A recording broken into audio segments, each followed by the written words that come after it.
pernah nonton film Black Panther? Nah, film ini tuh bukan cuma film tentang superhero aja, tapi juga menggambarkan bagaimana identitas Afrika dengan cara yang baru banget.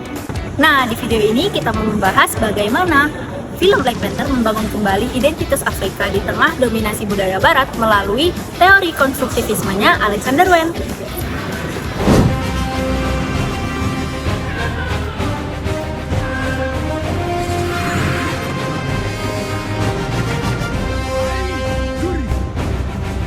Nah, di film Black Panther ini, Wakanda itu digambarkan sebagai negara yang super maju. Tapi mereka tuh nyimpan sebuah rahasia besar, yaitu disebut dengan vibranium. Tapi mereka tuh milih untuk nutup diri dari dunia luar. Pilihan itu tersendiri bukan cuma karena politik mereka, tapi juga karena identitas mereka tersendiri. Karena dunia luar itu melihat Afrika ini kan kayak sebagai benua yang kayak miskin atau yang lemah gitu. Dan di film ini digambarkan bahwa Afrika itu kuat, mereka itu bisa ngebuktiin bahwa mereka tuh bisa berdiri sendiri tanpa ada bantuan negara lain. Kalau kita lihat dari kacamata Alexander Wang, perilaku ini muncul karena adanya identitas sosial. Karena Wakanda melihat dirinya sebagai bangsa yang kuat dan mandiri, dan juga mereka bersikap eksklusif dan gak mau ikut campur dalam sistem internasional yang didominasi oleh Barat. Tapi semuanya itu berubah ketika T'Challa jadi raja. Dia itu berpikir bahwa Wakanda itu nggak akan ada dunia yang mau menerima dia, jadi Wakanda itu tertutup. Padahal dunia itu ingin melihat Afrika yang sebenarnya, tapi mereka terus berpikir kalau misalnya dunia itu nggak bakal nerima dia, sehingga Wakanda itu jadi tertutup. Tapi sekarang identitas Afrika itu atau Wakanda itu sudah berubah, yang dari awalnya itu tertutup menjadi terbuka.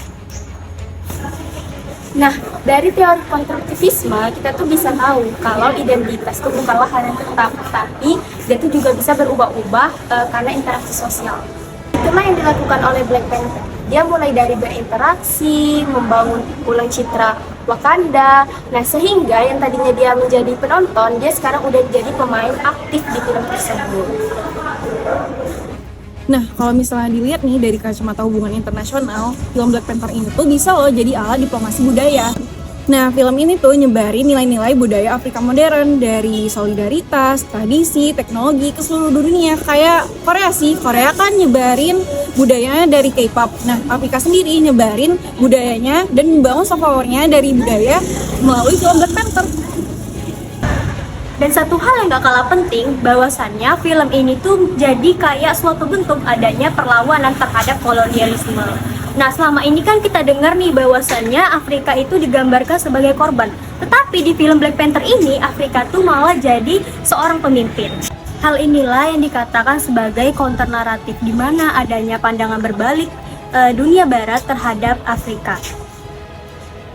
Jadi, kesimpulannya, film Black Panther itu bukan cuma cerita superhero biasa, tapi tentang refleksi bagaimana suatu negara, benua, ataupun budaya bisa dikonstruksi dan diubah untuk menentukan posisinya di dunia internasional.